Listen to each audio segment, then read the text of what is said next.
शहदाद कोट के प्रोग्राम शहदाद कोट की आवाज़ से मां ताजो बाजो मेज़बान शाहिद अवान हाज़िर आया। अज असांजे इन स्टूडियो में असां सां गॾु मौजूद आहिनि शहदाद कोट जी समाजी शख्सियत सिंध तरक्की पसंद पार्टी ज़िले कंबर शहदाद कोट जो सदर कामरेड हयात तुनियो ऐं दिल जो माहिर डॉक्टर अमीर बख्श शेख साहब। असां साईं तव्हांखे पंहिंजे प्रोग्राम में भली कर चवंदा। महिरबानी साईं शहदाद कोट जे अंदरि कामरेड साहब तव्हां माशाल्लाह लेखक भी आयो, कालिम भी लिखो पिया। हिन वक़्तु शहदाद कोट समेत पूरी सिंध में सिंध सरकार पारां जेको लॉकडाउन आहे उनजो 11हों ॾींहुं आहे। 11हें ॾींहं दौरान तव्हां असां ॾिसूं पिया जेके रोज़ कमाइण वारो माण्हू आहे उहो सख़्तु परेशान आहे। तव्हां एज़ अ सोशल वर्कर सियासी कारकुन तव्हां हिनखे कीअं था ॾिसो? अगरि जे हीउ हाणे वरी 14 ॾींहं हिन में अञा वधाइण जो हिकिड़ो ऐलान थियो आहे, उन खां पोइ हीउ अञा वधे थो त जेको रोज़ कमाइण वारो माण्हू आहे उहो उन जी जेका छा सूरत हाल थींदी? महिरबानी शायदि पहिरियों त मां तव्हांजो थोराए थो आहियां ऐं तव्हांखे जस्ट ॼण तव्हां अहिड़े क़िस्म जी जेको आहे शहर जे अंदरि हिकिड़ो प्रोग्राम शुरू कयो आहे, तमामु ज़बरदस्त तव्हांखे मुबारक हुजे। उन खां अलावा कोरोना वायरस जीअं त तव्हांखे ख़बर आहे त चीन जे शहर वुहान खां शुरू थी आहे ऐं ॾिसंदे ॾिसंदे सॼी दुनिया खे उन पंहिंजी लपेट में आणे छॾियो आहे ऐं सॼी दुनिया हिन बाबति परेशान आहे। ऐं हेॾे हिन तरक़ी याफ़्ता दौर में साइंस टेक्नोलॉजी दौर में अञा ताईं सॼी दुनिया हुन जे लाइ को तोड़ पैदा न करे सघी आहे या हुनजो को वैक्सीन वग़ैरह तयारु न थी सघियो आहे। त मां सम्झां थो त उनजो असरु पाकिस्तान ऐं सिंध ते बि लाज़मी तौर ते पिया आहिनि, पर हक़ीक़त इहा आहे त जॾहिं खां इहो बहिरान पैदा थियो या इहो बीमारी ज़ाहिर थी त पाकिस्तान जे हुकुमराननि खे या सिंध हुकूमत खे उन महिल ई इन जे लाइ क़दम खणणु खपनि हा। उन महिल ई हू पंहिंजो एयरपोर्ट सील कनि हा, एयरलाइंस बंदि करे छॾनि हा, या जेके बि ॿाहिरि मुल्कनि मां माण्हू अचनि पिया उते एयरपोर्ट ते उन्हनि जी टेस्ट वग़ैरह कनि हा, उन खां पोइ उन्हनि खे छॾनि हा। या जेकॾहिं कंहिं बि माण्हू में अहिड़े क़िस्म जो वायरस नज़र अचे पियो त उनखे फौरी तौर ते उनखे जेको आहे रखनि हा, बाक़ी माण्हू खे छॾनि हा। या ॿिया जेके असांजा मुल्कनि खां बार्डर मिलनि था, ख़ासि तौर ते जीअं ईरान मां माण्हू अचनि पिया ऐं सिंध जे अंदरि बि जेको असां वटि वायरस पैदा थियो आहे उहो तक़रीबन ॿाहिरां माण्हुनि जे आयो आहे। त उन महिल हुकूमत माना पंहिंजी इहो रिवायती लापरवाही चइजे, गैर ज़िम्मेवारी चइजे, उनजो मुज़ाहिरो कयो। हाणे जॾहिं हिते असांजे हिन में अची चुका आहिनि त हाणे हुकूमत जे तरफ़ां लॉकडाउन या सॼे हिनखे शहरनि खे बंदि करणु त पंहिंजी जाइ ते इहो हिकिड़ो क़दम बहितर आहे, हिन जी असां मुखालफ़त कोन था कयूं, पर चवण जो मक़सदु इहो आहे त हीउ पहिरियों कनि हा त हिननि खे हेतिरी नुक़सानु करण जी ज़रूरत न पवे हा ऐं परेशानी न थिए हा। हाणे ॻाल्हि इहा आहे त तक़रीबन 23 मार्च खां मां सम्झां थो बिल्कुलु लॉकडाउन जो ऐलान थियो आहे। पहिरियों चऊं त 5 अप्रैल ते ख़तमु कंदासीं, वरी हाणे चवंदा त 14 ते, पर अञा बि वधंदो जेकी सूरत हाल नज़र अचे पई त थी सघे इहो अञा बि वधे त ठीकु आहे, वधे थो, पर जेको हिन में जेको रोज़ कमाइण वारो माण्हू आहे उहा मां हुन ॻाल्हि ते अचां पियो त इम्कान इहे आहिनि त अञा बि हिनखे वधाईंदा त इन जो सिधो सो जेको असरु पवे थो मनफ़ी उहो जेको असांजो पोरियो तबिको आहे, जेके माण्हू रोज़ कमाईंदा आहिनि रोज़ खाईंदा आहिनि उन्हनि ते पवे थो। छो त असां वटि हूअं ते जेका अक्सर आबादी आहे घणाई जेका माण्हुनि जी आहे उहा पोरियो तबिके जी आहे, रोज़ कमाइण वारनि माण्हुनि जी आहे। त हाणे जेकॾहिं हिकिड़ो रेडी हलाइण वारो माण्हू, गॾु गाॾी हलाइण वारो माण्हू, रक्शे हलाइण वारो माण्हू या तगारी खणंदड़ मज़दूर माण्हू या होटल ते पोरियो कंदड़ हिकिड़ो पोरियत माण्हू त उहो त लाज़मी तौर ते इन जे करे सख़्तु हिकिड़ो मुतासिर थिए थो। अहिड़ी हालत आहे माण्हुनि जी त माण्हू जे घरनि में हींअर फाका कशी वारी सूरत हाल आहे, माण्हू तमामु घणो परेशान आहिनि। त हुकूमत जे तरफ़ां वफ़ाक़ी हुकूमत हुजे या सिंध हुकूमत हुजे, उन्हनि जे तरफ़ां को बि अहिड़े क़िस्म जो हिन महिल ताईं को मनसूबो, को प्लानिंग या उन्हनि जे लाइ को हमदर्दी या का माली सहायता को बि हिन महिल ताईं प्रोग्राम कोन्हे। सिर्फ़ु इजलास कनि था, सिर्फ़ु ऐलान थियनि था, पर अमली तौर ते असांखे हिन महिल ताईं कुझु बि नज़र नथो अचे। त मां सम्झां थो इहा सूरत हाल अॻिते हली अञा वधीक हिकिड़ी ख़तरनाक शिकिल अख़्तियार कंदी, बुख बदाली माण्हुनि खे। छो त मां दुनिया जे अंदरि माना बुख वॾी हिकिड़ी बीमारी आहे बिल्कुलु, ऐं उनजो जेकॾहिं को प्लानिंग न थींदी या उनजो को टोड़ न कढंदा त अॻिते हली बदमनी पैदा थींदी, इलाही सारा ॿिया मामला पैदा थींदा। इन जे करे असां इहो मुतालबो कंदासीं त सिंध हुकूमत, वफ़ाक़ी हुकूमत पूरी तौर ते इन तरफ़ ध्यानु ॾियनि ऐं माण्हुनि जी वाह रखनि, माण्हुनि जे बुख ऐं उनजो को बंदोबस्तु करे, न त सूरत हाल तमामु घणी ख़राबु थी वेंदी। डॉक्टर साहब पाण इन कोरोना जे जेके नुक़सानात आहिनि यकीनन उन खां बख़ूबी वाक़ुफ़ु आहियूं त सिंध सॼी इन कोरोना जे पूरी दुनिया वतल आहे, सिंध बि वतल आहे, शहदादकोट बि हिन वक़्तु शुक्र आहे जो हिन वक़्तु ताईं शहदादकोट जे अंदरि अहिड़ो को केस वग़ैरह ज़ाहिर न थियो आहे। तव्हां डॉक्टर आहियो, तव्हां ॾिसो था त हिन वक़्तु हिन बीमारी जो सिर्फ़ु इलाज एहतियात ॿुधायो वियो आहे। अलबत्ता शहदादकोट जी अस्पतालनि में या जेके प्राइवेट अस्पताल आहिनि उन्हनि में डॉक्टरनि खे इन कोरोना खां बचाव बाबति कुझु बि जेको आहे सो किट्स वग़ैरह न ॾिनी वई आहे, त इहा छा था सम्झो अगरि जे अहिड़ी शइ नथी ॾिनी वञे किट्स वग़ैरह त इहो केॾो वॾो नुक़सानु थी सघे थो। बिस्मिल्लाहिर रहमानिर रहीम। पहिरियों त शाहिद भाउ तुंहिंजी महिरबानी हिन प्लेटफॉर्म ते असांखे वॉइस ऑफ शहदादकोट तो कॉल करे थो, असांजो पंहिंजे ख़्यालनि जो इज़हार पुछे थो। हाणे असल ॻाल्हि इहा आहे त हीअ बीमारी सिर्फ़ु शहदादकोट पाकिस्तान या इंडिया हिकिड़े मुल्क जी न आहे। अॼु सुबुह जी स्लाइड आहे त 203 मुल्कनि ताईं पकिड़िजी चुकी आहे। 203 मुल्क असांखां घणा एडवांस आहिनि, असांखां घणा एडवांस आहिनि जेको आहे न, असां त उन जे अॻियां कुझु बि न आहियूं। पोइ बि उते उहा शइ थी आहे, हज़ारनि में थी आहे, हज़ारे माण्हू जेको आहे एक्सपायर थिया आहिनि। उते दफ़न करण जे लाइ उन्हनि खे जॻहियूं कोन्हनि के, जेको आहे लाश खणण लाइ माण्हू कोन्हनि के। हाणे ॻाल्हि इहा आहे त बाक़ी जेका सामान जी ॻाल्हि आहे त असां वटि शहदादकोट में त सामान बि कोन्हे को। बिल्कुलु MS ॾे वञो त चए थो मां वटि कोन्हे का सामान कोन्हे को। असां पंहिंजे बिहाफ ते जेका शइ कयूं था त इहा करे जेका पंहिंजी अप्रोच आहे उन हिसाब सां असां कयूं था। सामान मथां गवर्नमेंट ॾे थी नथी ॾे, छा थींदो, 15 ॾींहं गुज़री विया आहिनि, हिन महिल ताईं सामान न आयो आहे। डॉक्टर वेचारा ईअं बिना जेको आहे मास्क जे ड्यूटी कनि था, बिना गिलोज़ जे ड्यूटी कनि था, को गान कोन्हे को, काई ड्रेस कोन्हे का। परेशानी जो हाल मां मरीज़ वीचारा परेशान आहिनि। असां पहिरें ॾींहं खां वेठा आहियूं, जेको आहे न पंहिंजी जेका ड्यूटी आहे 2 कलाक 3 कलाक असां पंहिंजी ॾियूं था। ऐं पंहिंजे शहर शहदादकोट वारनि जे लाइ मां पंहिंजी पहिरें ॾींहं खां जॾहिं अनाउंस थी आहे लॉकडाउन, मां पंहिंजी फ़ी अधु करे छॾी आहे। ॾाढो सुठो पहिरें ॾींहं खां, छो त हाणे ख़बर न आहे ॿाहिराड़ी वारा वीचारा अलाए केतिरा परेशान आहिनि, रोज़ कमाइण वारा अलाए केतिरा परेशान आहिनि, पहुची सघनि था नथा पहुची सघनि। पर असांजे तरफ़ां त इहा ई कोशिशि आहे जेतिरी पंहिंजे वस जी ॻाल्हि आहे शहदादकोट जे अवाम जे लाइ। बाक़ी हाणे दुनिया जे लाइ चई नथो सघिजे त छा थींदो अॻिते, बाक़ी आहे ॾुखियो मरहलो। डॉक्टर साहब तव्हांजी जेको आहे माफ़ु कजो, जेको आहे मुंहिंजो ॻाल्हि ज़हन ते अची वई त शहदादकोट जे अंदरि तव्हांजी हिकिड़ी यूनियन ठहियलु आहे डॉक्टरनि जी, जेका डॉक्टरनि जे फ़िलहाल बबूद ऐं उन्हनि जे मसइलनि जे लाइ कमु करे पई।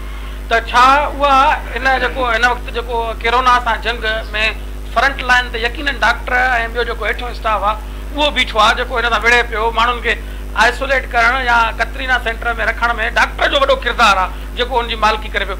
आया उन्हनि खे बचाव जे लाइ सरकार या ॿिया जेके आला अमलदार आहिनि उन्हनि सां उन्हनि जी लिखपढ़ थी आहे त डॉक्टरनि जी ज़िंदगी बचायो। यकीनन डॉक्टर सरमायो आहे। हिन वक़्तु असांजे मुल्क में अॻे ई डॉक्टरनि जी वॾी खोट आहे। जिते हीअ बीमारी तव्हां ॾिठो हूंदो त काफ़ी डॉक्टर हिन बीमारी जे वर चढ़िया आहिनि, त आया तव्हांजूं जेके तनज़ीमूं आहिनि उहे हिन जे लाइ कमु कनि थियूं त डॉक्टरनि खे बचायो। असांजी शहदादकोट में जेका PMA जी बॉडी आहे जी, असांजी PMA जी बॉडी जे तरफ़ां त काई बि अहिड़ी का एक्टिविटी न थी आहे। सिर्फ़ु पहिरें ॾींहं ते इहा थी त असां को DC लिस्ट घुरी त तव्हां डॉक्टर जेके आहे लिस्ट ॾियो, त असां परमिशन ॾियूं तव्हांखे, तव्हां 10 डॉक्टर खोलींदो, 10 स्टोर खोलंदो शहर शहदादकोट में। उहा लिस्ट ॾिनी वई उन्हनि खे, पोइ उन्हनि 10 त न खुलिया त सभई, पर उन लिस्ट मां असांजा नाला कोन हुया बि असां पंहिंजे बिहाफ ते खोले वेठासीं। जेको बि टाइम जेको 5 कलाक मां सुबुह जो 11 खां 2 बजे ताईं खोलींदो आहियां, 2 खां पोइ मां बंदि करे छॾींदो आहियां। असांजे PMA जे डॉक्टरनि जे तरफ़ां काई एक्टिविटी कोन्हे का। असांजे शहर शहदादकोट में हॉस्पिटल आहे, उन में काई एक्टिविटी कोन्हे का, को आइसोलेशन रूम कोन्हे को, काई अहिड़ो बेड कोन्हे को जिते को मरीज़ अचे। हाली फ़िलहाल जेकॾहिं अचे इनिशियल स्टेज में अचे त उन खे छा कजे, काई फैसिलिटी कोन्हे का। एतिरे क़दुरु मां ॿुधायां थो जो मूंखे डॉक्टर खे चयुमि, मां चयो यार मूंखे जेको आहे न गाउन बि ॾे, मूंखे मास्क बि ॾे। साईं आया ई न आहिनि असां वटि। पोइ असांजे शहर जो इहो हाल आहे, छा थो करे सघिजे। बहरहाल पंहिंजे वस में सभिनी दोस्तनि खे इहा गुज़ारिश आहे जेतिरो थी सघे ओतिरी जेका आहे महिनत कयो। ग़रीब माण्हुनि सां जेको लह विचड़ में अचो। लह विचड़ बि इहा आहे, ॾिसो था जेकॾहिं सुबुह जो राशन हले थो त उते कतारूं लॻी पयूं आहिनि, 500 माण्हू गॾनि, 1000 माण्हू गॾनि, 200 माण्हू गॾनि। इहे बि त बीमारी इन मां बि त जेका थी सघे थी न। कामरेड साहिबु हाणे तव्हां ॾिसो था शहर जो हाल, इहा शहर जी हालत इहा आहे, जे रोड ते पहिरें ॾींहं खां जॾहिं लॉकडाउन जो ऐलान थियो आहे त हिन लॉकडाउन सां त को फ़ाइदो न थींदो। सही ॻाल्हि आहे। हीअ लॉकडाउन ईअं आहे बसि जस्ट लाइक फॉर्मेलिटी आहे। हुकूमत अनाउंस कयो आहे, जेकॾहिं असांखे उन जो बाक़ाइदे उन खां जेकॾहिं फ़ाइदो वठणु खपे आहे त बाक़ाइदे असां हिन शहर खे लॉक कयूं आहे। लॉक कयूं त असांखे उन जो रिज़ल्ट मिले आहे। मां त कल्ह पढ़ियो में त जेकॾहिं हिकिड़े घर में 10 भाती आहिनि, 10 मां 9 घर में वेठा आहिनि, हिकिड़ो ॼणो जेकॾहिं ॿाहिरि वञे थो वरी मोटी थो अचे त माना उहे बि 10 ई रिस्क थियनि। कामरेड, पाण लॉकडाउन जी सूरत हाल ते मुआशी तंगी पूरी दुनिया जे अंदरि मुआशी बहरान पैदा थिया आहिनि। ज़ाहिरी ॻाल्हि आहे शहदाद कोट वरी बि इहा ई ॻाल्हि हूंदी जिते हुकूमत पारां अञा ताईं फंडिंग वारो जेको पासो आहे उहो रहियो वियो आहे, उहो अञा ताईं शुरू न थियो आहे। जॾहिं त कुझु मुख़ैर हज़रात पारां जेको फंडिंग कई थी वञे त तव्हां छा इन खे सही जेको जेके कतारूं लॻनि थियूं, जेके माण्हू हुजूम कनि था, त इहो डॉक्टर साहिबु जीअं चयो त इहा बि वॾी रिस्क आहे त जेके माण्हू गॾु था थियनि वरी उन खां पोइ इहा बीमारी वधे थी, वधे ई माण्हुनि मां थी। त तव्हां इन बाबति छा चवंदव त इहे जेके माण्हू वधनि था त या त राति जे पेट में इन्हनि खे जेका फंडिंग कनि या त अहिड़े तरीक़े सां इन जो विरासत जो सिस्टम ठाहिनि त जीअं बीमारी वधे न। शायदि साईं मां पहिरियां बि गुज़ारिश कई न, डॉक्टर अमीर बशीर साहिबु जीअं फरमायो त उन पंहिंजी फीस हाफ करे छॾी आहे ऐं अहिड़ी तरह सां शहर जे अंदरि इलाही ख़ुदातर्स माण्हू आहिनि जेके पंहिंजे तौर ते मदद कनि था। इलाही थी बि आहे, पर ॾिसो न कंहिं फ़र्द जे वस में इहा ॻाल्हि कान्हे त उहो हेॾनि वॾी आबादी हेॾनि वॾनि माण्हुनि जी माना पूरा करे सघे। माण्हुनि खे शाबत आहे, कनि था, सुठी ॻाल्हि आहे, पर असुल में जेका बुनियादी ज़िम्मेवारी आहे न उहा गवर्नमेंट जी आहे। जीअं डॉक्टर साहिबु चयो न त हाणे जेके डॉक्टर आहिनि इस्पताल में वेठा आहिनि जेके इन बीमारी सां मुक़ाबिलो कनि था त उहे ख़ुदि महफ़ूज़ न आहिनि। उन्हनि खे उहे जेके घुर्बल शयूं आहिनि उहे मुयसरु न आहिनि, मास्क न आहिनि, ग्लोव न आहे, गाउन कोन्हे, त माना उन्हनि जी ख़ुदि डॉक्टर जी ज़िंदगी रिस्क ते आहे न। त हीअ माना सिधी साईं हुकूमत जी, हाणे हुकूमत सम्झे थी वज़ीर आला साईं मुराद अली शाह साहिबु माना करे उहो हीरो टाइप ऐं जेको आहे करे सभु कुझु मां थी वियो, माना इहो काफ़ी कोन्हे को। मिसाल हाणे लॉकडाउन आहे उन ते बि सही तरह सां उहो अमल आहे कोन। माण्हू घुमंदा वधनि था या जिते फंड थिए थो उते सवनि जी सूरत में माण्हुनि जा हुजूम घटिजी था वञनि, त हुकूमत वटि का पॉलिसी न आहे न त हुजणु ईअं खपे जीअं दुनिया जे अंदरि ॿियनि मुल्कनि में थियो आहे त माण्हुनि खे घर वेठे हर शइ मिली थी वञे, कंहिंखे ख़बर ई कोन थी पवे। लॻी पई आहे। ॻाल्हि इहा आहे त जॾहिं गवर्नमेंट निमाज़ ते पाबंदी थी आणे त निमाज़ ते पाबंदी त कोन्हे का, पाबंदी आहे हुजूम ते। सही, माण्हू गॾु न थियनि, माण्हू गॾु थियनि था त उन मौक़े बि हिकिड़े खे माण्हू कया त उहे थियनि था, भला तबलीगी जमायती आहे या असांजा ज़ाइरीन जेके आया आहिनि इहे सभु वॾे ताबतान ते गॾु थिया, सभिनी खे त न हुई। बिल्कुलु कुझु चंद माण्हू हूंदा जिन खे हुई, पोइ उहा उते स्प्रेड थी आहे, उन स्प्रेड थियण सां पोइ हज़ारे माण्हू थी विया आहिनि, वरी उहे हेॾे शहरनि में आया आहिनि, फैलिजी ईअं ई आहे न। हाणे असां वटि शहर में शाबस आहे उन्हनि माण्हुनि खे जेके मुफ़्किर हज़रात कनि था, जेके ॾियनि था, ग़रीबनि जी मदद कनि था। उसूल हुजणु खपे त कहिड़े नमूने सां ॾियणो आहे, कीअं ॾियणो आहे। हिते त बाक़ी कतार जे रोड ते निकिरो त कतार लॻी पई आहे, माण्हुनि खे मिले थो, अलाए नथो मिले, अलाए मुस्तहिक आहिनि बि न आहिनि बि, सभु बीठा आहिनि। सही डॉक्टर साहिबु, हिन वक़्तु हेॾी वॾी जेका सूरत हाल आहे हिन में यकीनन तव्हांजी क्लिनिक हले बि पई थी, डॉक्टरनि जी जेका OPD आहे जेतिरे क़दुरु मां विज़िट कयो आहे या ॾिठो आहे त उन में काफ़ी घटि आया वाक़ई इहा OPD में फ़र्क़ु पियो आहे। माण्हुनि जे जेको घरां निकिरण वारो जेको पासो आहे, जेको बीमार माण्हू उन हिकु त हिकु मुआशी हालत उन्हनि जी कमज़ोर थी वई आहे, तंहिंजे करे उहे रहिजी विया आहिनि। ॿियो OPD ते हिन लॉकडाउन सबबु फ़र्क़ु पियो आहे। शायदि उहा ॻाल्हि इहा आहे त असां वटि जेका शहर जी पसगिरदाई आहे उहे त मरीज़ पहुची था वञनि। सही, पर असां वटि माना सम्झो त 70% असां ॿाराड़ी ते डिपेंड कंदा आहियूं। ॿाराड़ी जी OPD थींदी आहे, ॿाराड़ी जा मरीज़ ईंदा आहिनि जेके गड़ी खेरो आहे, ओस्ता मोहम्मद, इवन बलोचिस्तान खां वठी ईंदा आहिनि असां वटि जेके ईंदा आहिनि। हाणे उन्हनि जा रस्ता ई बंदि आहिनि, सही कोन था छॾनि उन्हनि खे। जेको आहे न, जेकॾहिं कोई अचे थो त उहो पंहिंजो पहिरियों पेपर थो ॾेखारे, यार मूंखे तकलीफ़ आहे, मां वेंदुमि डॉक्टर खे ॾेखारिणो आहे। अहिड़ा मरीज़ बि आया आहिनि जेके ताऊं पिया कनि, साईं असांखे छॾनि न पिया, जॾहिं असां फाइन ॾेखारियोसीं पोइ छॾियो अथऊं। लॉकडाउन जे करे ई जेको आहे उन्हनि खे तकलीफ़ आहे। बाक़ी हाणे हिते शहर शहदादकोट जा मरीज़ केॾीमहिल अचनि था, केॾीमहिल कीअं था कनि, केॾीमहिल हाणे राति जो था अचनि, राति जो छा कयूं? गवर्नमेंट जी परमिशन कोन्हे का, तव्हां मरीज़ ॾिसो मां ज़ाहिर आहे हिकिड़ो ॼणो मां हाणे ॾींहुं राति नथो वेही सघां न। सही मां एतिरी सहूलियत ॾींदुमि जेके हुजनि मरीज़ सां सुबुह जो आया पोइ 2 बजे वारा 3 बजे ताईं 4 बजे ताईं जेसि ताईं हूंदा आहिनि ॾिसी पोइ मां कन कंदो आहियां। कामरेड पाण वरी बि इन ते ईंदासीं जेका असांजे अंदरि जेका आहिनि सिंध जी ख़ासि तौर ते शहदाद कोट जे अंदरि जेके हालात पैदा थियण वारा आहिनि अॻिते हली त तव्हां छा था सम्झो त हीअ अगरि लॉकडाउन वधे थो जेको मज़दूर माण्हू आहे उहो हिन वक़्तु बि फाकनि में आहे। सिंध सरकार पारां तव्हांजी ॻाल्हि वांगुरु कुझु बि न आहे, मुख़ैर हज़रात हुनजी मदद बि कनि पिया, त इहो अॻिते हली तव्हां हिनखे कीअं था सम्झो त अञा वधीक तकलीफ़ थींदी या साईं वधीक तबाही हूंदी, वधीक बर्बादी हूंदी, माण्हू वधीक परेशान थींदा ऐं जेकॾहिं अहिड़ी सूरत रही हुकूमत जे तरफ़ां उन्हनि माण्हुनि जी ॿाहिरि न थी त माण्हू मजबूर लॉकडाउन खे तोड़े ॿाहिरि निकिरण ते मजबूर थींदा छो त माण्हू खे बुख तंग कंदी। जंहिंजे घर में को ॿार बचो हुजनि उनखे वारो खाइण जे लाइ पाणी न हुजे, पीअण जी ज़रूरत जी शइ न हुजे त लाज़मी तौर ते माण्हू परेशान थींदा ऐं माण्हू ॿाहिरि निकिरंदा। असां साॻी फील्ड हुन ॻाल्हि ते अचूं पिया त माना हुकूमत जे तरफ़ां अहिड़े क़िस्म जी का बि न आहे। मिसाल वफ़ाक़ जी हुकूमत तरफ़ां या सिंध हुकूमत जे तरफ़ां हिकिड़ी शइ न थी आहे जेसि ताईं उहा थिए त असांजा जेके चूंडियल नुमाइंदा आहिनि जिन खे असां वोट ॾिनो आहे, जिन असांखां वोट वरितो आहे, उन्हनि हिन महिल ताईं छा किरदारु अदा कयो आहे सॼी सिंध जे अंदरि या असां पंहिंजे जेकॾहिं तक जो मिसाल वठूं शहदादकोट जो त हितां जा चूंडियल MPA हितां जा चूंडियल MLA उहे किथे आहिनि? छा उहे जॾहिं हिकिड़े आम माण्हू जेके आहिनि साहिब इज़त माण्हू उहे मदद कंदा कंहिं 500 माण्हू जी 1000 माण्हू जे घरनि ताईं राशन पुॼाईंदा त चाहे जेके 50 सालनि खां वठी असांजे मथां मुसरत लॻा वेठा आहिनि, बादशाहियूं क़ाइमु कयूं वेठा आहिनि, अरबपति खरबपति बणिया वेठा आहिनि, जिन जा सॼी दुनिया जे अंदरि कारोबार फैलिया पिया आहिनि, उहे छा था कनि? उन्हनि जी कहिड़ी ज़िम्मेवारी आहे? उन्हनि हिन महिल किरदारु छा था कयो आहे? सिर्फ़ु ॻाल्हियूं सिर्फ़ु जेको आहे सोशल मीडिया या अख़बारनि जे ज़रिए ऐं नुमाइश जे खां अलावा उन्हनि हिन महिल कयो छा आहे? मां त चवां थो सभ खां वधीक जेके ज़िम्मेवार आहिनि, सभ खां वधीक जेके हिन माण्हुनि जा ॾोही आहिनि उहे असांजा चूंडियल नुमाइंदा आहिनि जिन खे असांखां वोट वठी ऐवान में विया आहिनि। उन्हनि जी ज़िम्मेवारी आहे त असांजे हिन माण्हुनि जी ॿार कनि, उन्हनि जी ॾुखे वक़्त में मदद कनि, पर उन्हनि जो किरदारु तव्हां सभिनी जे अॻे उहा ज़ीरो लॻो पियो आहे। इन जे करे असांखे इन तरफ़ ध्यानु ॾियणु खपे त ठीकु आहे लॉकडाउन सही आहे, बहितर आहे, छो त हिन बीमारी जो हिन वायरस जो इलाजु इहो आहे त तव्हां एहतियात कयो, तव्हांजो आइसोलेशन थी वञो, पंहिंजे घरनि ताईं महदूद थी वञो, ठीकु आहे, इन हद ताईं क़बूल आहे हिन ॻाल्हि खे। पर ॿियूं माण्हुनि जूं ज़रूरतूं जेके आहिनि, बुनियादी ज़रूरतूं आहिनि, रोज़ जूं जेके ज़रूरतूं आहिनि, उन्हनि जो कहिड़ो जेको आहे हल आहे, उन्हनि जी कहिड़ी जेको आहे हुकूमत वटि का प्लानिंग आहे, को मनसूबो आहे, या तव्हां चूंडियल नुमाइंदनि कहिड़ो हुन जे लाइ किरदारु अदा कयो आहे? कुझु बि कोन्हे।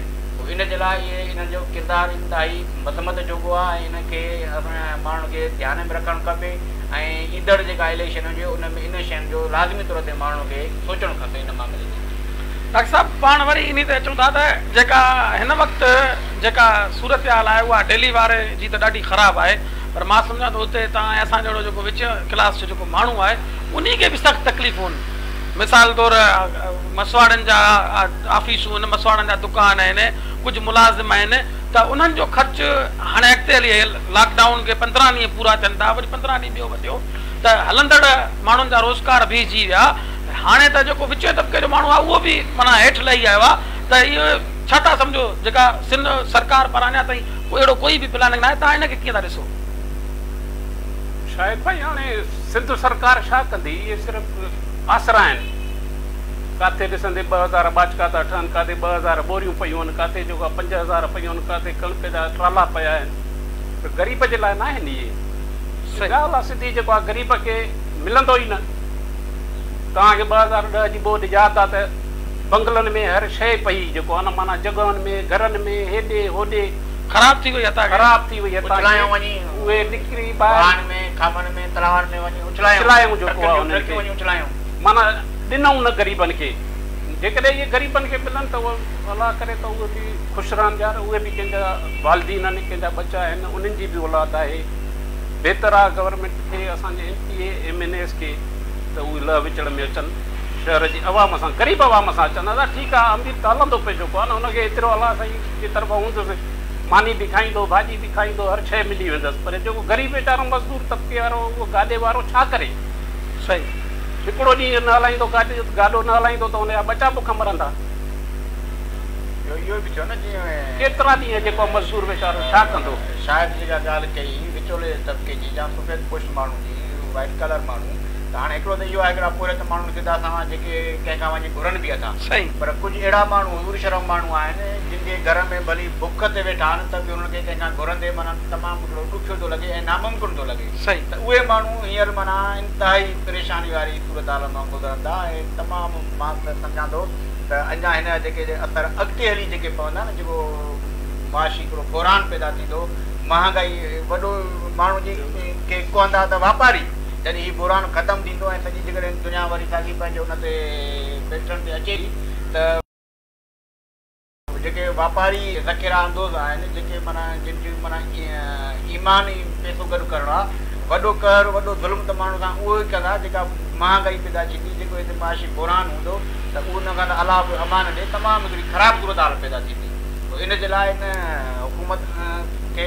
असां वरी उहो ई चवंदा जेके हिननि खे इन क़िस्म जेको प्लानिंग करणु खपे इन तरफ़ को ध्यानु ॾियणो खपे ऐं माण्हुनि जी का वार थियणो खपे असांजो प्रोग्राम हिन वक़्तु आख़िर तरफ़ मां हिकिड़ो दफ़ो फेडरल हुकूमत इहो बि अनाउंस करे छॾियो आहे पंजाब सूबे में त OPD बि हलायो मज़दूरनि खे चऊं पंहिंजी मज़दूरी बि कयो ॿ ॾींहं अॻु में गुड्स ट्रांसपोर्ट हली ज़ाहिर आहे इहा जेका अचु वञु थींदी त इन मां बि इहा शइ त वधंदी इमरान ख़ान पाण थो चवे त 8 ॾींहंनि खां पोइ असां अंदाज़ो लॻाईंदासीं त हीअ असां वटि वबा केतिरो वधीक वधंदी सही 8 ॾींहंनि खां अञा पोइ ख़बर पवंदी त हीअ असां वटि केतिरो टाइम वधंदी केतिरी वधंदी केतिरो टाइम हलंदी हुन उते पंहिंजा इहे जेका हलाए छॾिया आहिनि OPD सरकारी OPD बि हलाए छॾी अथई मज़दूरनि खे बि चयो अथई तव्हां हलायो हिन वक़्तु असांजो प्रोग्राम आख़िर तरफ़ वधे पियो मां कामरेड तव्हां खां आख़िर में सुवाल ऐं पैगाम बि पुछंदुसि त असांखे ॾिसंदड़नि खे पैगाम ॾियो पर हिन वक़्तु जेका पोज़ीशन आहे उन में सियासी कारकुन जेको समाजी वर्कर आहे उन जे लाइ कहिड़ो फ़र्ज़ु आहे त हू छा करे जीअं माण्हुनि खे घरनि में विहारण में हू पंहिंजो कहिड़ो किरदारु अदा करे ॾिसो न सियासी माण्हू या समाजी वर्कर जेको हुननि जो फ़र्ज़ु आहे उहो पंहिंजो फ़र्ज़ु अदा कनि पिया पहिरीं ॾींहं खां वठी करे असां पंहिंजे हिकिड़ो मॉनिटरिंग सेल क़ाइमु कयो आहे ऐं हैंडबिल जे ज़रिए या ॿियनि तरीक़नि सां माण्हुनि ताईं हिकिड़ो मैसेज बि पुॼायो आहे त बाबा पाण महसूस थी वञूं ऐं इन में ई सभिनी जी बहितरी आहे ऐं हाल हार जीअं मां पहिरियां गुज़ारिश कई त इलाही माण्हू मदद कनि पिया था बिल्कुलु शहर जे अंदरि तमामु ॾिसो पिया थिए पई उन में सियासी कारकुननि जो बि रोल आहे समाजी कारकुन जो बि रोल आहे ऐं शहर जा जेके साहिब हैसियत माण्हू आहिनि उन्हनि जो बि उन में तमामु ज़बरदस्त रोल आहे पर मां सम्झां थो त इहो सभु कुझु काफ़ी न आहे जहिड़ी सूरत हाल आहे जहिड़ी ज़रूरत आहे जहिड़ा ख़तरा आहिनि उन जे लाइ इहो सभु कुझु काफ़ी कोन्हे ऐं इहो असांजे वस में बि न आहे हिकु त असां वटि वसीलनि न हुजण जे बराबरि आहिनि खोट आहे तमामु घणी ऐं असां पाण ख़ुदि इन सूरत हाल मां गुज़रूं पिया इन बुरान मां गुज़रूं पिया त इहो कंहिं सोसाइटी या कंहिं सोशल वर्कर या कंहिं साहिब हैसियत माण्हू जे वस में न आहे त उहे सभिनी माण्हुनि जी ज़रूरतूं पूरियूं करे इहो हुकूमत जे सतह ते थी सघे थो हुकुमरान करे सघनि था छो त हुन वटि हिकिड़ा लातदाद वसीला आहिनि हुन वटि तमामु वॾी हिकिड़ी बजेट आहे पर ॾिसो न हाणे असां जेकॾहिं मिसाल वठूं DC वटि हाणे हुकूमत वॾी मश्करी कई आहे माण्हुनि जे हिन जज़्बनि सां त दिल्लीअ जे लाइ सिर्फ़ु 2 करोड़ ॾिना अथनि हाणे 2 करोड़ दिल्ली जे लाइ दिल्ली जी आबादी केतिरी आहे 52 यूनियन काउंसिल आहिनि त हाणे ॾिसो त इहो त माण्हुनि सां हिकिड़ी मज़ाक़ आहे माण्हुनि जी हिकिड़ी तोहीन आहे त हिननि खे त ख़ुदा जी का मार पवे हिन वटि हेॾी माना अरबे खरबे रुपयनि माना रखियूं वेठा आहिनि करप्शन कनि था उहो असां DC वटि तव्हां वञी ॾिसो त बजेट हुन वटि केतिरी आहे पर उहो छो नथा ख़र्चु कनि ऐं मां तव्हांखे इहो बि ॿुधायां थो त DC हुजे या म्यूनिसिपल इदारा हुजनि या ॿिया जेके बि हुकूमत जा इदारा आहिनि जेके बि हुन वटि बजेट हीअं पई आहे न करोड़नि जे तादाद में त इहा हिन बुरान ख़तमु थियण खां पोइ फाइलनि में कागज़नि में इहा सभु ख़र्च थी चुकियूं हूंदी लिखी ॾींदा ठाहे ॾींदा त असां हिननि खे ॾिनोसीं हिननि खे ॾिनोसीं हिननि खे ॾिनोसीं पाण में वंडे विराए ॾाढो ई वारो हितां खां वठी मथे ताईं निभाईंदा चूंडियल ॿिया टिया सभु पाण में वारो करे ॾाढो फस्ट क्लास करे वारो फाइल ठाहे ॾींदा त असां सभु विराए छॾींदासीं त हिननि खे जीअं माना हिन ते को ख़ुदा जो ख़ौफ़ बि नथो थिए ज़ालिमनि खे त माना तव्हां मरी वेंदव ॾिसो इटली में ॾिसो त माण्हू एॾो बेज़ार थिया आहिनि त पंहिंजी दौलत वञी रोडनि ते फिटी कई अथनि इन मां बि हिननि खे सबक़ु नथो हासिलु थिए इन मां बि नथा सघनि इन खे ॾिसी करे बि हिननि जेको ज़मीर में का चुंडड़ी नथी पवे हिन में को माना शर्म नथो अचे त हिननि खे को आवाम जेको हिननि मुसीबतनि में हुननि जी का मदद कनि एॾा ई अहिड़ा बेहद थी चुका आहिनि एॾा हिननि जे माना अखियुनि ते एॾी का लालच जी पटी अची वई आहे जो हिननि खे सवाइ दौलत जेतिरो हिननि वटि आहे चवंदा अञा गॾु थिए ख़ुदा सड़ाई करे हिननि को हाणे तव्हां असांजे ॾिसंदड़नि खे छा पैगाम ॾींदो आख़िर में ॾिसंदड़ खे असां कहिड़ो पैगाम ॾेई सघूं था? बसि इहा ई गुज़ारिश करे सघूं था बाबा जेतिरो थी सघेव हिन मामले में थोरो एहतियात कयो ऐं महदूद थी वञो ऐं हुकुमारनि जे लाइ पोइ कयो दुआ चूंडियल नुमाइंदनि खे त अलाह उन्हनि खे थोरी हिमत ॾिए, उन्हनि खे अलाह थोरी गैरत ॾिए त को आवाम जी को ग़रीबनि जी मदद करे सघनि। बाक़ी हाणे ॿियो छा थी सघे। महिरबानी। डॉक्टर साहब, तव्हां असांजे ॾिसंदड़नि खे आख़िर में कहिड़ो पैगाम ॾींदव त हू पाण खे कीअं हिन वबा खां बचाइनि ऐं पाण ऐं पंहिंजे बचनि खे कीअं बचाइनि? शायदि ॻाल्हि इहा ई आहे त जेकॾहिं असां पाण खे आइसोलेट न कंदासीं त असां खां गुज़रण ॾाढो ॾुखियो थी वेंदो। असां पाण खे आइसोलेट कयूं, पंहिंजी फैमिलियुनि खे कयूं, पंहिंजे पाड़े वारनि खे मतिलबु उन्हनि खे ॿुधायूं त हे शयूं कयो। करण जे लाइ त ज़ाहिर आहे उहो हर कोई पंहिंजे घर में ई कंदो न। मुंहिंजी शहर वारनि खे इहा ई गुज़ारिश आहे त महिरबानी करे जेतिरो थी सघे पाण खे घर में रखो, पंहिंजे ॿारनि खे घर में रखो। बाक़ी जेकॾहिं मजबूरनि तव्हांखे निकिरणो थो पए त हिकिड़ो दफ़ो निकिरो, 2 दफ़ा निकिरो, उन में कोई हर्ज कोन्हे को। पर पाण खे जेको आहे ग्लोव्स पातल हुजनि, मास्क पातल हुजे, बहितर आहे त पोइ तव्हां शहर में निकिरो। का ख़रीदारी जेका घर जे लाइ करणी हुजे मजबूरनि उहा कयो। बाक़ी ज़रूरी न आहे इहे ॾींहं ॾुखिया गुज़री वेंदा। अलाह कंदो ॾुखियनि ॾींहंनि जे पोइ सुखिया ॾींहं बि ईंदा आहिनि। इंशाअल्लाह पोइ असांखे नाउमीद थियणु न खपे। बसि पंहिंजे शहर वारनि खे असां सभिनी खे माना जेको आहे न इहो ई कामरेड ऑफ साले ॻाल्हि सियासी पार्टी सां आहे। मां आहियां डॉक्टर आहियां, तव्हां आहियो सोशल वर्कर आहियो, असांजी सॼी संगत सॼे शहर जा जेके बि माण्हू आहिनि हिन वक़्तु असां जेको आहे कंहिं बि पार्टी या कंहिं बि प्लेटफॉर्म त न, बल्कि शहर जे हिसाब सां, शहरी जे हिसाब सां, सुठे शहरी जे सिटीज़नशिप सभिनी खे इहो ई पैगाम ॾियो त बाबा तव्हां पाण खे आइसोलेट कयो, पंहिंजी फैमिली खे आइसोलेट कयो। घरनि में वञो त पंहिंजा बूट लाहे वञो, कपिड़ा पंहिंजा लाहे रखो, चेंज कयो। साबुण 20 सेकंडनि ताईं तव्हां जेको आहे हथनि खे साफ़ कयो। जेके बि टीवी ते हलनि था पिया इहे जेके बि बिल्कुलु मुंड खां वठी एहतियाती तदाबीर हलनि था। वरी बि मां शहर वारनि खे गुज़ारिश कंदुमि त महिरबानी करे पाण खे आइसोलेट कयो। जेको आहे आइसोलेट कयो त जीअं अलाह करे इहे ॾुखिया ॾींहं गुज़री वञनि असां जी। नाज़रीन, तव्हां असांजे महिमाननि जी ॻाल्हि ॿोल ॿुधी, यकीनन हिन मां कुझु सिखियो बि हूंदो। ऐं कामरेड चवाणी अलाह साईं असांजे चूंडियल नुमाइंदनि खे तौफ़ीक़ ॾिए त हू ग़रीबनि जी मदद करे सघनि। हाणे पंहिंजे मेज़बान शाहिद अवान खे ॾींदा इजाज़त। वरी इंशाअल्लाह सुभाणे ते ॿियनि महिमाननि सां गॾु तव्हांजो पंहिंजो मेज़बान शाहिद अवान हाज़िर थींदो। अलाह बेली। बिस्मिल्लाह रहमान रहीम। भाई साहब, शहदाद कोट जे प्रोग्राम शहदाद कोट जी आवाज़ सां मां तव्हांजो पंहिंजो मेज़बान शाहिद अवान हाज़िर आहियां। अॼु असांजे हिन स्टूडियो में असां सां गॾु मौजूदु आहिनि शहदाद कोट जी समाजी शख़्सियत, सिंध तरक़ी पसंद पार्टी ज़िले कंबर शहदाद कोट जो सदर कामरेड हयात तुंजो ऐं दिलि जो माहिर डॉक्टर अमीर बख्श शेख साहब। असां साईं तव्हांखे पंहिंजे प्रोग्राम में भली कर चवंदा। महिरबानी साईं, शहदाद कोट जे अंदरि कामरेड साहब तव्हां माशाल्लाह लेखक बि आहियो, कालिम बि लिखो पिया।